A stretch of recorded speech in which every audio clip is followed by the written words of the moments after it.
Hi guys, my name is Sarah, and today's topic is a disguise for the self-absorbed. So this topic came to me when I was talking to a friend. I was sort of ranting to her about something that I found out that particularly annoyed me, and that was when somebody would put down the interests of others or a majority of others, like whatever is popular, just because they themselves choose not to be in on the trends, and basically just saying that they're too weird to fit into a large crowd. Their interests are too conflicting or too different to resonate or be able to empathize with a large amount of people. And basically, this is sort of like pick me behavior, and it seems that everybody has this consensus that they don't like pick me behavior, which is, really understandable. Um, but this isn't the reason why I especially didn't like it. It's nice, it's interesting to hear the other perspective of like if you're not involved in trends, but it just seemed like I couldn't put my finger on exactly why this behavior bothered me so much. And my friend, her response to it was that, oh, it's because they're stuck up. Like they behave that way because they're stuck up. And this just really struck a chord within me that I really had never thought about before. And it brought me to the realization that the disguise for the self-absorbed is insecurity. And that is why that's what I'm going to explain in this video, like what I mean by that.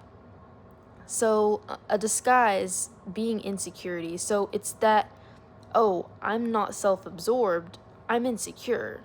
Or it's like, where did you get the idea of that I'm self-absorbed? If you want to, maybe if self-absorbed is such a striking word for you to hear during this video, I would say a good equivalent would be self-concerned, if you want to say that anyway. But insecurity, like when someone says I'm insecure, not self-absorbed, is because insecurity is sort of like this relatable and easy thing to empathize with, because we literally all have our insecurities. And for me, I would consider them insecurities personally for me, because that is what they are. But also, it's insecurities also should be something that you are willing to change about yourself, something that you want to change about yourself, something that you are working towards changing about yourself. Because the fact that you're insecure about something is sort of putting negative energy out into your social relationships and just overall your external, and how you're navigating through life and how you're interacting and how you just go about your everyday. So for me personally, I always consider, if I have an insecurity, that this is something that I should take action to fix so I can give better energy out into the world. Insecurity should not be something to just perhaps do nothing about. And you can always do something about insecurities. You can always try to change the way that you think about your insecurities, or even manifest, or even say nice things to yourself in the mirror, stop negative self-talk. There's endless things that you can do. And the solution is not just fix the problem, of course. It could take time, it could take money, but you can change your state of mind first, at least for free. Anyway, that's not the point. But I realize that some people probably don't think of their insecurities that way. And so when you aren't trying to fix your insecurities, this is kind of like a new thought to me, that people wouldn't want to make themselves feel better about themselves, but there are people that don't. And these people, this prolonged insecurity, rather than it just being transitionary insecurity, and yes, I have separated the two as two different types of insecurity, that some people have prolonged, some people have transitionary being the normal, transitionary being self-discovery, relatable, able to empathize. Everybody can relate to this middle school, high school insecurities like we all feel. But the prolonged shouldn't happen. The prolonged is a red flag, and it welcomes self-pity, and it welcomes the self-absorbed. It welcomes the self-concerned, and it's a very uncomfortable type of person to be around. And of course, I'm sharing this with you because it just feels like a new realization for me. So people would never go up to you and say, I'm self-absorbed, here's why. They would say, I'm insecure about this. Being self-absorbed is considered something to disapprove of, I would say, amongst a lot of people. So being self-absorbed had to have come from being self-concerned. And being self-concerned meaning, am I fit enough? Does my body look good? Do I have the coolest clothes? Do I know how am I able to do my makeup well? Is my personality, like, do I have the friends that I want? Am I in the friend group that I want to be in? Stuff like that. Being self-concerned because you want to change something in your life. That's good. Okay. And the fact that you are insecure, by the way, means that you had to have admired something in somebody else. Being insecure and worried about the way your makeup looks, or worried about the way your body looks, worried about the outfits that you put on, means that at some point in the past, you have admired somebody else's outfit. You have admired somebody's makeup. You have admired somebody else's body. You admire them, they inspire you, and now you want it for yourself. And to obtain something new in your life takes it being self-focused and being concerned with the self. Okay. But if it is believed that we still don't obtain what we want, even after this prolonged focus, this perception from a third party, from somebody in the external, this self-absorbed perception is possible of you that I think people are able to make. And I think that's why there's two different types. There can be where there's no hard feelings being around somebody that is insecure, but I notice there's certain insecure people where it feels just so toxic to be around them, and it's because they're not insecure. They're not insecure anymore at this point. Maybe they're insecure, but even more so, they're self-absorbed. And nobody says it. They're so focused on themselves, they're so concerned with themselves that they're self-absorbed, and literally probably everything that they want to talk about or turn into a negative encounter to flip it on themselves, or for it to be an opportunity for them to complain about themselves and their position and everything that they've got going on, what they're worried about, and probably in the process do a little pick-me and put others down as well. And I just had to come on here and talk about this because I was like, this is not even insecurity anymore at this point. It's self-absorbed. It's something terribly wrong with the ego. Something terribly wrong has happened in this self-discovery process that we should be more careful about. And the problem is, who am I to judge who is self-concerned, which is should be a transitionary insecurity period, right? That is very normal in puberty, very normal when we just want to make general life changes. Who am I to judge if someone is self-concerned, self-absorbed, and the duration that is due for somebody's accomplishment, whatever goal they're after? So that's what's hard to say. And I feel like there's no good time frame because perhaps this could happen at any moment. Like, at what point is prolonged insecurity prolonged and not just transitionary? I think if one is constantly working towards a goal or working towards getting rid of their insecurity, would I say that they are still in transitionary. But if it's that they have an insecurity and they've had an insecurity for a long time and they just choose not to do anything about this, their ego is stopping them. An ego is an understanding and this perception that you have of yourself. And once you make an ego for yourself, you've created a box for yourself and you identify yourself as like being in this box. Does that make any sense? Like, they're insecure, but it's like they literally have an ego and that's what is making them insecure. They're together like this. They're somebody that's insecure. There's no way that they're insecure, but then they don't have an ego. They go very much hand in hand. Like, this should not be... Maybe it's just me. Maybe it's just me going crazy, like, to make this realization. But probably the most insecure people have the biggest egos. And having a big ego in that way is toxic because your own toxic ego is framing you in this insecure box. In your ego, when you put yourself in a box, you don't understand anymore what you want. You don't understand the type of friends that you could possibly want or what type of changes you would make for the people in your life. You don't know because your ego is right there with you with your insecurity. You have to be in a transitionary period. You have to put the ego aside and you have to understand a new ego. Something new, a new you that you're trying to accomplish to make yourself feel better and to not give out that negative energy into the world anymore.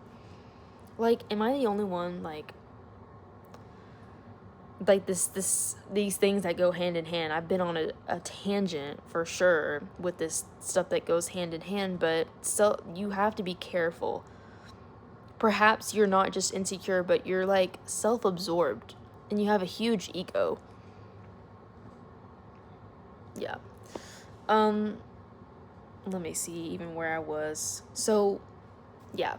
To be somewhat that insecure about yourself, there's no way that you're that insecure without being self-absorbed, is my little theory here. There's no way that you aren't. So, I'm reading this off. During prolonged focus, we become ourselves. And so when you become yourself, right? You believe that you have become yourself completely. Maybe. I don't even think that's a true statement at any point, perhaps, in your life. You maybe are always changing, okay? We become ourselves.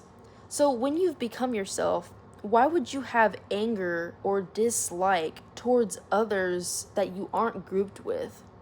Why would you have anger or dislike for those that are different than you and have different interests in you? The constant expression that I don't fit in or I'm different and I'm so unique is just like so conceited. It's confusing for me personally in my life. I realize, like, to hear these phrases from people and when they say these things, it's like I don't believe that they love themselves, and I'm confused if they actually like the position that they are in life, because their position involves me. So if they're upset about where they're at in life, like I said, again, that involves me, and they are still in this prolonged insecurity. It's evident to me that there's still much changes that they would like to make in their life, and it's uncomfortable because it's hard to then think about your position in their life, your role in their life, and that if you even belong there.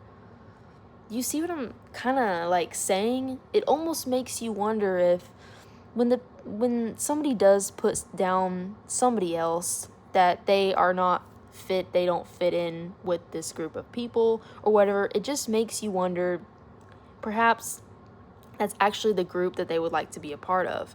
Perhaps the cool people is the people that they would like to be a part of. And because they aren't yet a part of this group, or because they are in this prolonged insecurity stage, they haven't reached their accomplishment, they just choose to be mad and frustrated about it. And then it comes out as such. I mean, maybe I'm wrong, but it's just kind of like what it feels like. And I just like to try to identify my feelings with the matter and just like figure out where the feeling comes from. So yeah, the confusion that they are still in prolonged says to me that they are still self-focused.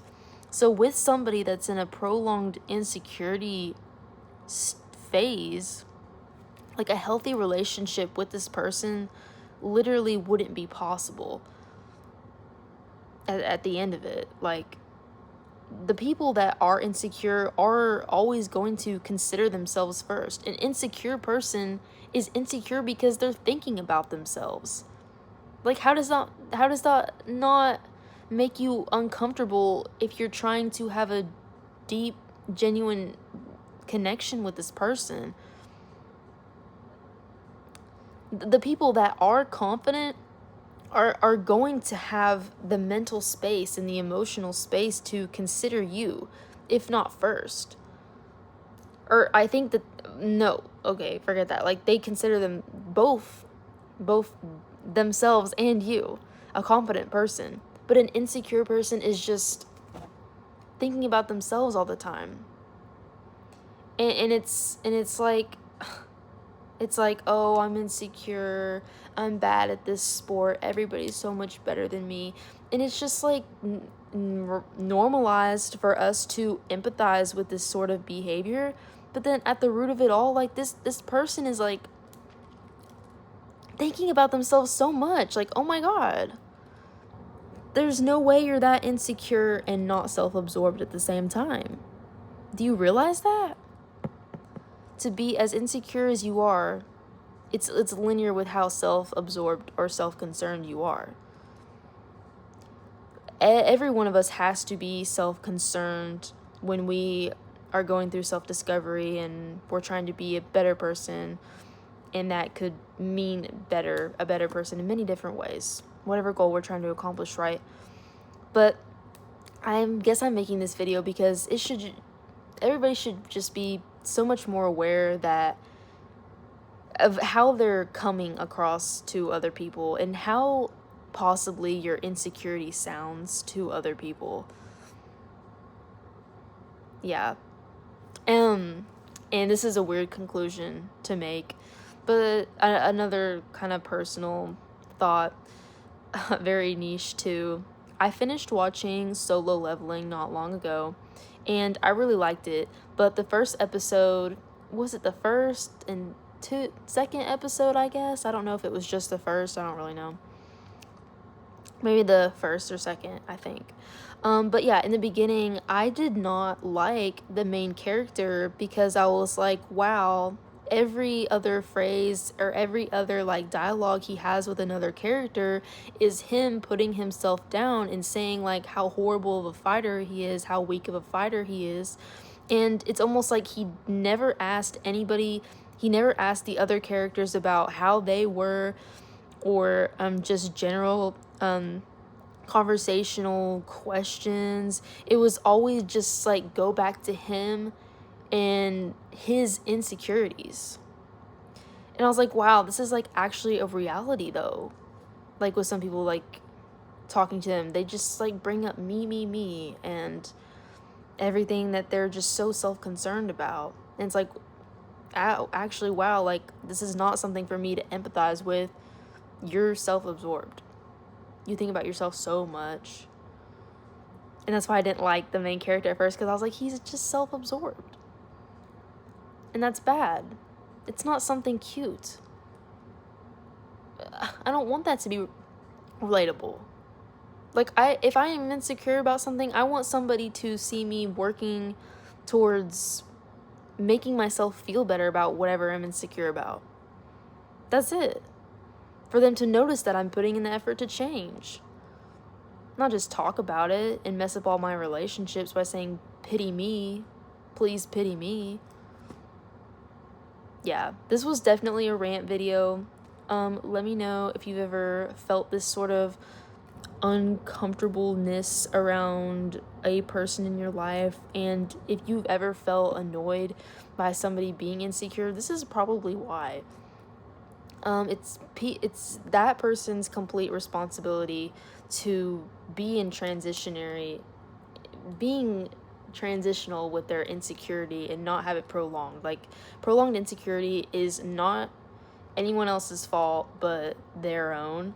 And I just think that people that are insecure, frame themselves as insecure, don't realize the damage that they have in their relationships and like having a meaningful good relationship with somebody, friendship or etc. Yeah, maybe you're not insecure, maybe you're self-absorbed. That's my rant. Yeah, I kind of want to make another video after this. I might. Thank you for watching, and bye.